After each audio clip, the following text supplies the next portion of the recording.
Kisah Nur dan Umrah Hati. Nur adalah seorang wanita berusia 40-an yang menjalani kehidupan yang tenang bersama suami dan 3 orang anaknya.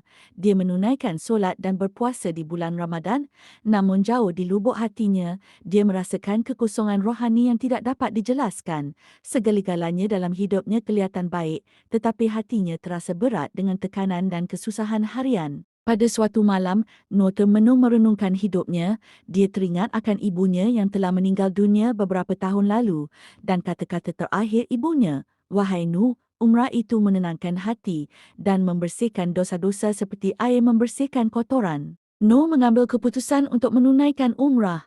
Dia mengumpulkan wangnya, meminta izin suaminya yang sangat menyokongnya, malah turut bersetuju untuk menemaninya. Apabila tiba di Makkah Al-Mukarramah, dia berdiri di hadapan Kaabah buat pertama kali dalam hidupnya.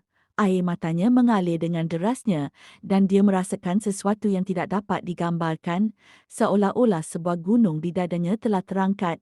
Dia bertawaf mengelilingi Kaabah, bersolat di Masjidil Haram dan berdoa kepada Allah dengan hati yang khusyuk. Pada setiap langkah yang diambilnya, dia merasakan bebanan demi bebanan gugur daripada dirinya, dosa-dosanya, kegusarannya, kesedihannya, semuanya terasa kecil di hadapan kebesaran tempat ini. Nur pulang ke rumahnya sebagai insan yang baru.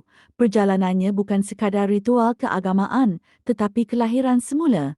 Dia menjadi lebih sabar terhadap anak-anaknya, lebih penyayang terhadap suaminya, lebih optimis terhadap kehidupan. Nur sedar bahawa umrah bukan sekadar perjalanan ke suatu tempat, tetapi perjalanan ke dalam jiwa manusia.